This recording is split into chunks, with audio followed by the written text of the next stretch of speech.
Hi guys, welcome to Boquillo. My name is Gabby Estrada, and today I want to do a case study on Del Monte. I read a very interesting article and I just want to dig a little more into it. So let's go ahead and get started. So, for those of you that don't know me, I like to talk about business, entrepreneurship, and everything that I'm learning, and things that I know as I build the Poquillo brand, where I help health and wellness businesses with their operations and AI. So here in my screen, you can see the article that I was reading, and it really surprised me because Del Monte is a really big company that I've seen all my life growing up. So this was a little bit of a shock, but then at the same time, not really, because they faced a lot of what they have is canned canned food, and there has been shifts and trends, right, that has definitely affected them. At a first glance, I don't know a lot of information, but I do know that they had a lot of years to see this coming. It just seems like they didn't pivot fast enough. And so now they are filing for bankruptcy. But with that, let's dig a little bit further into this situation. So, what I'm going to do is I'm going to have my Notion page here on the left, and then I have Perplexity here on the other side, and it's gonna help us for our to gather some data. So the first thing that we're going to do is look up the um, our external factors. So for Del Monte,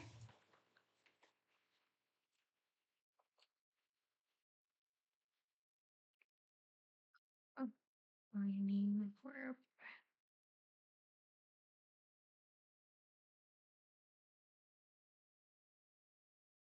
bankruptcy.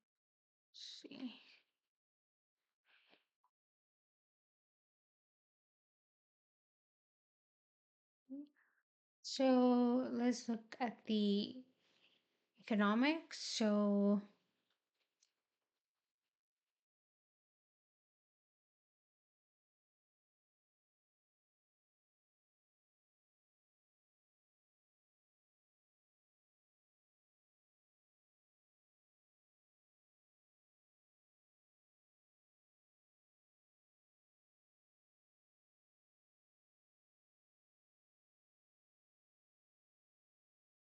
going to see what it says. Um,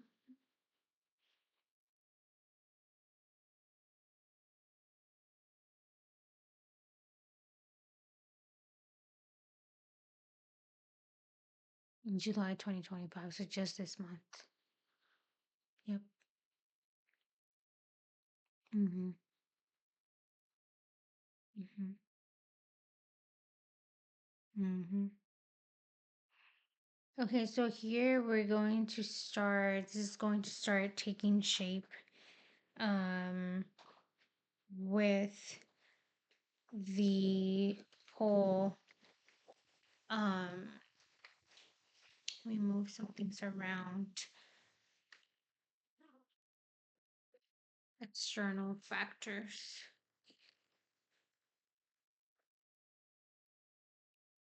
So this is something that was in the article as well, but some of the thing is the tariffs affected the cost of the supplies that they use. So one of them is a steel to make the cans.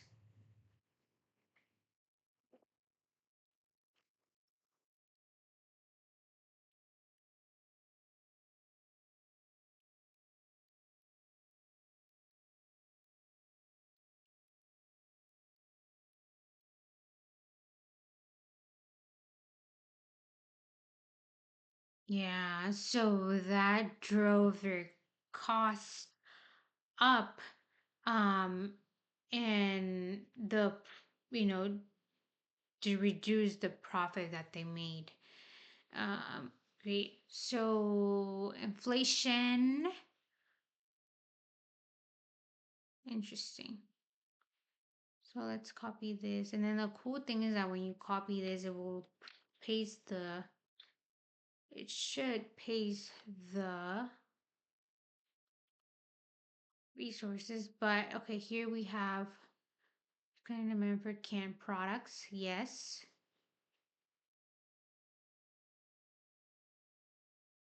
This is what I heard too as well. Yeah, so let's go ahead and copy this and then I'll paste it here.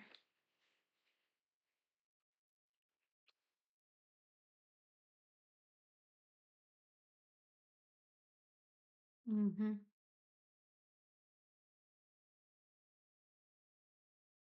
Yep. So definitely let's dig a little bit more into the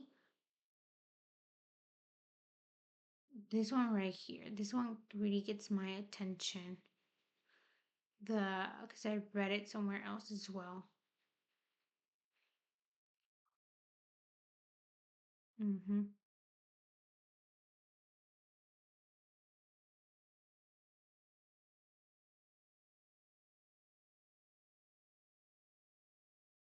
Wow.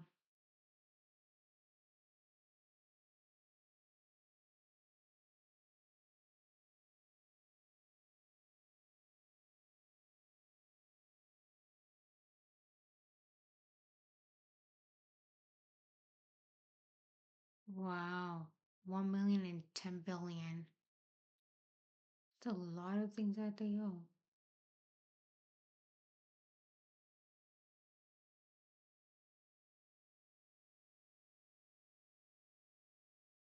Yeah, so here you see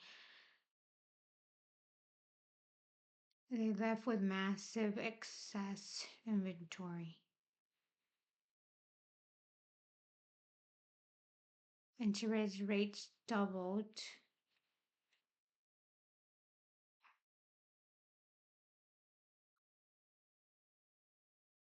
Yep. So again, we're getting the same points that we saw on Perplexity, where the canned food is just isn't hot anymore. So I remember when I talked to people that are a little bit older than me, and they say, that before, um, canned food was the way to go. Um,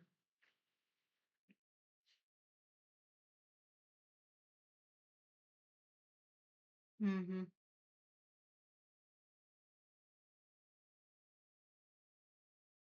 I honestly remember more.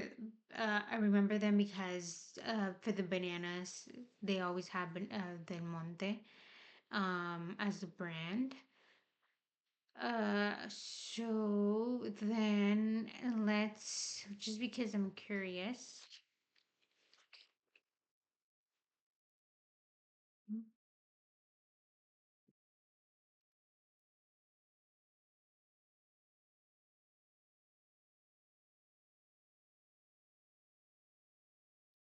No popular. I think it was due to like health, right? So people wouldn't get sick, I believe. Long shelf preservation. Yeah. Mm-hmm. Yeah, wars.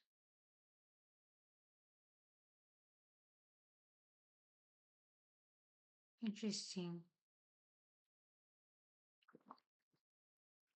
War health.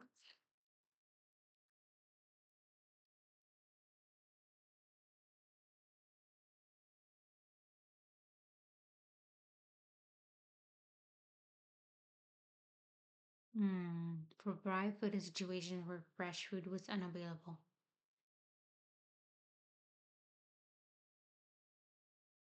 Help prevent diseases.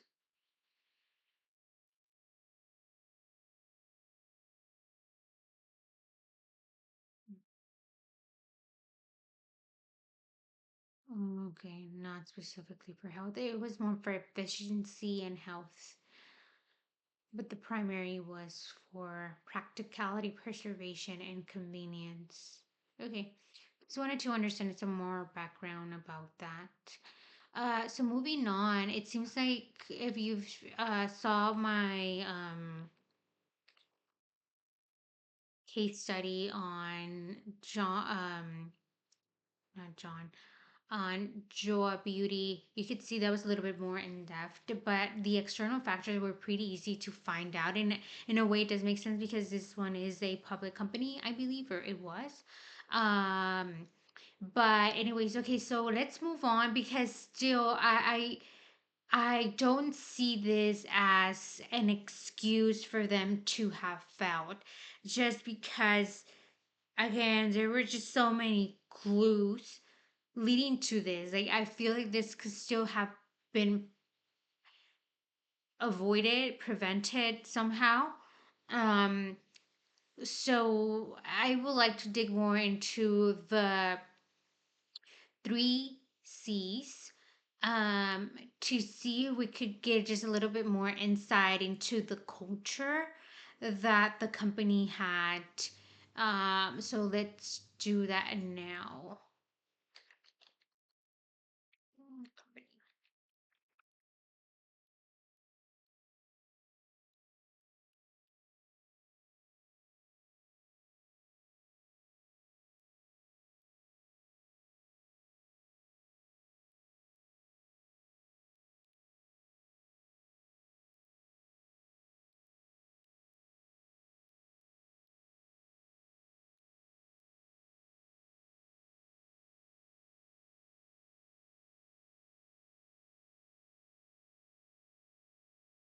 Hmm.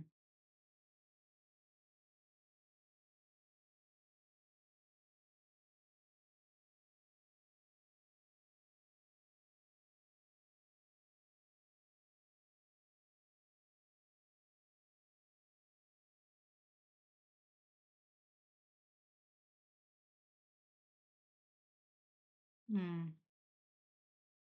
Okay, so it seems like in terms of like the culture itself, um, it was pretty good. So let's make a note of that. Again, if you, oops, I think I pasted this twice.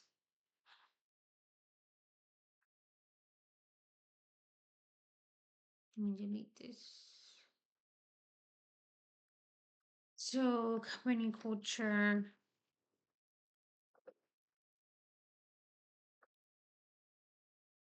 So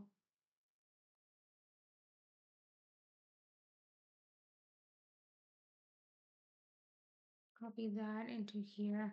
And what I want to highlight, so this was good, right? The diversity and inclusion, blah, blah, blah. That was great. Because again, going back to Joa Beauty, when they did that one, you could see that the culture was not good inside the company, and that was just like a disease that just was started to spread and ended up affecting um Joa Beauty. But in here we see a different story where they had such a good culture that they failed to sort of pivot. And I think that's a very strong theme in big corporations that have been here for a while. They just forget to always be ahead of the game, like not be stuck in your ways. And so this is what we see here where it says focusing on symbolic gestures and public image rather than product innovation, supply chain supply chain reliance, or adapting to consumer trends. So let me see if I can pull that up. And contributor factor. Yeah, I totally agree. Um, And another case study that I want to do is with a more smaller company. But again, I think a good company that comes to mind that has done such a good job to stay ahead of the game, even though they're so big and have been here for a long time, is Walmart. So Walmart, when they saw that Amazon, with wanted a share of their pie, what they started to do is, they bought. Um, Another company. I think it was Jet. Never mind. I might be mistaken. I need to get you, but it was a company that they bought, so they could start, compete in the e-commerce game. Um, Actually, let me just look it up right now.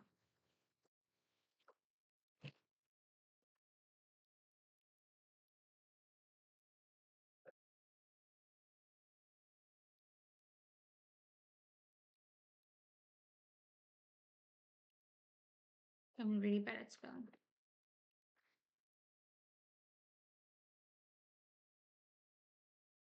Jet. I was gonna say JetBlue, but no, it's Jet.com.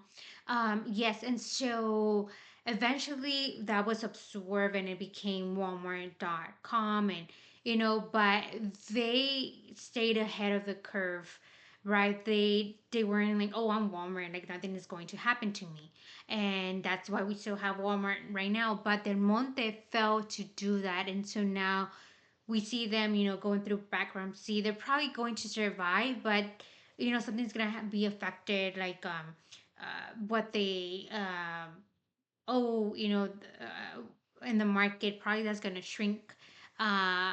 Culture. I'm not sure. A lot of things can get affected. But let's go back to what our other two C's. Um. Mhm. Mhm. Yeah, and I think, let me just go ahead and paste that. I should get in the hang of just pasting. Is that um I'll get better at this. Yeah, for those big companies, one thing is that you can have a division, just focus on innovation. And that way, they're just kind of the ones that are trying to bring new ideas to the whole company. Um, Great. So now let's talk about the competitors. So I think one of the things that we saw is one of their competitors is the private labels, the cheap labels that you see, like the Kroger brand, HEB brand. So let's talk about um,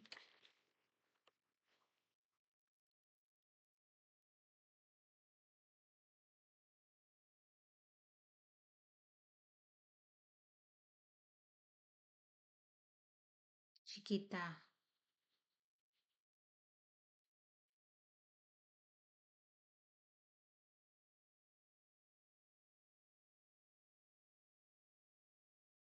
So it's Dole, I know it's pretty big. I don't know how big. Chiquita. I think that's a bananas as well. Um, But great. Okay, I don't want to dig a little bit into a lot into this just because I don't think it's as important, but I do want to get a clear picture. And let's dig into the customers. What about their customers? What about the month?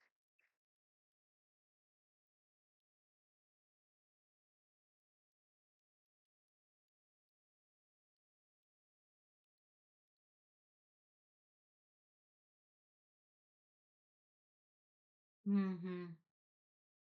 Yeah, fresh and healthy foods, and I think that's a movement, at least here in the U.S., that I've seen that's growing.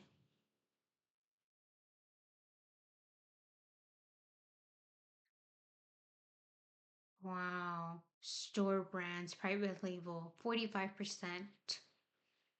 Hmm. New flavors and product. Interesting. Huh. Interesting.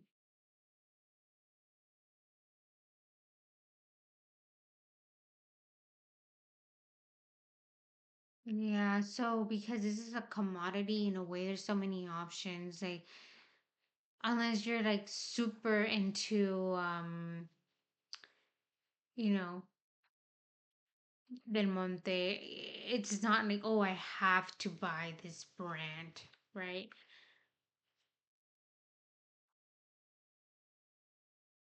Cool pictures. Okay, great. And then before I forget, I do want, so I think we covered the customer, the competitors, the company. I also, another thing that's sort of like I at a high level, I want to understand where's the industry, where is it at?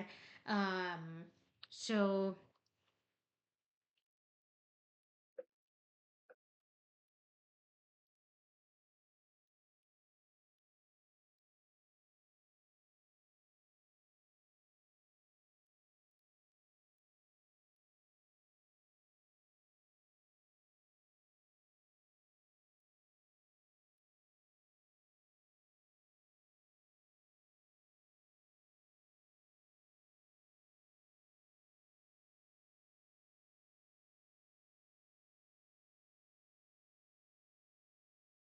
global packaged food industry. Huh. So it's still growing.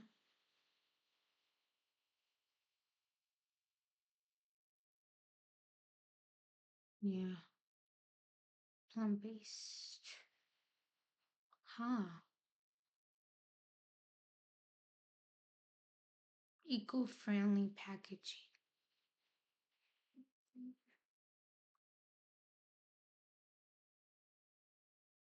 Wow. Yeah, private label seems to be a recurring theme.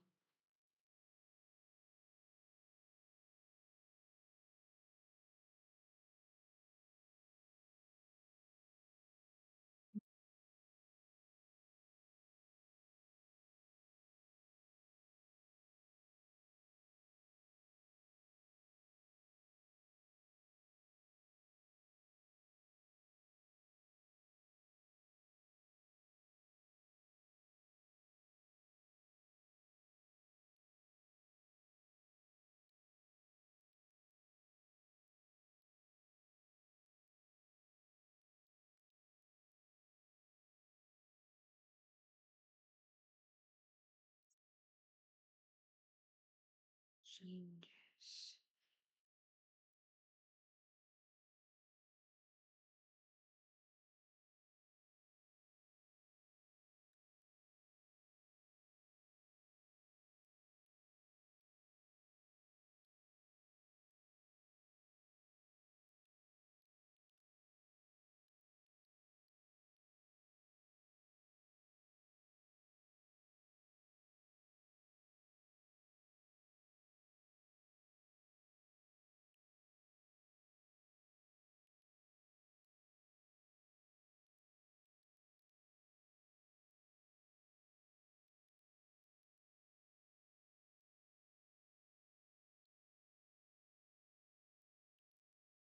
I'm just writing my thoughts.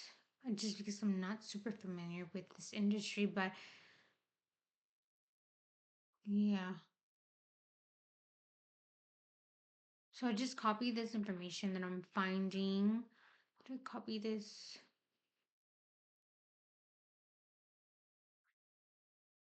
I just I just think it's going to shrink. It's still growing, but it's undergoing major changes. Mm-hmm. So they would have to get into the plant-based, functional, and fresh foods more. And then the other ones, like the canned foods, not like canned goods, not leave those areas, but like be more strategic as to what you want to do. They need to diversify. Mm-hmm.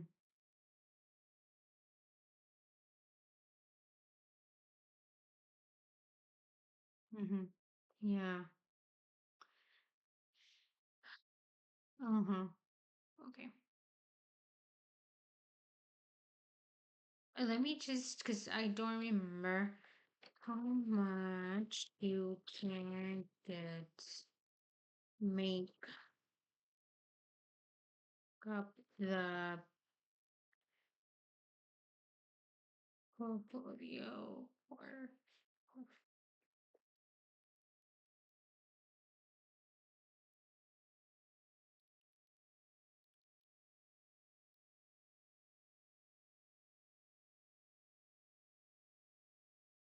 yeah, it's the core.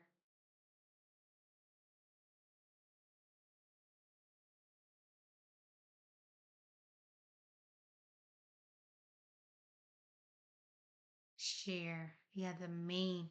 Like, if you, it's just so obvious that this was coming, and it's such a big part of their portfolio. They needed to start, making changes way ahead a time to start transitioning, right? And now they have to play catch up because they're not investing in these areas where they, yeah, it's like in my head, what I see is like they would have had to maintain the canned goods, right, is their core product, maintain that, but then invest more money into this other areas that are outperforming in this industry, uh, to invest and grow. Again, as it said here above, they are, one of like the legacy players here in this industry, so they can still survive. I think just because they're being more reactive is gonna be a little bit harder for them, but I do think they can still manage to get out of this. And I think that's what the CEO was saying. Like, this is a strategic move. Like, they're still gonna function. They're gonna try to get out of this, but this could have been prevented.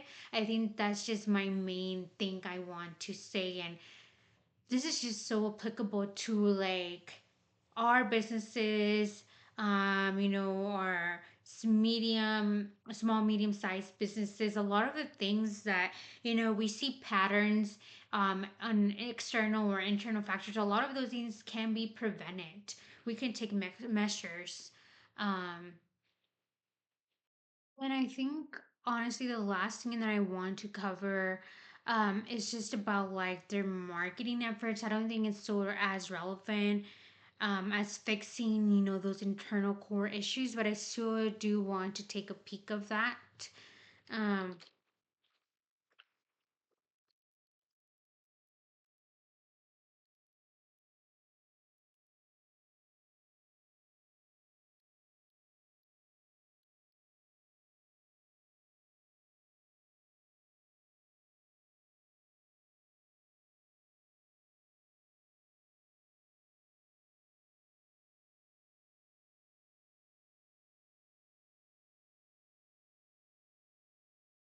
mhm. Yeah, just going for cheap. I don't think that's strategic enough. Coupons.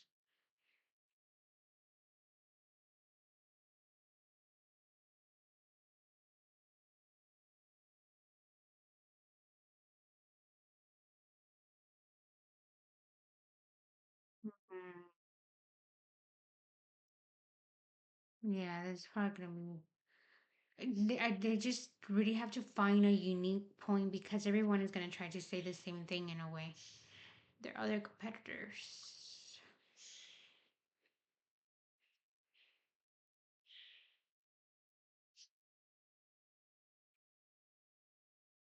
Those are the things they sell. It will be good.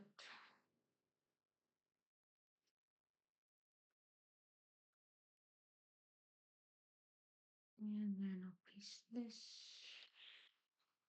And they got it from somewhere else.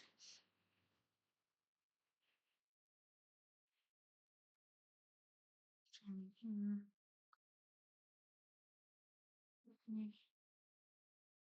Anyway, sorry, I had to pause. So this is going to be a little bit choppy, but basically what we were talking about is just trying to find their like marketing sort of strategy, and then I clicked on this link. Um, so essentially, if you've come to this point,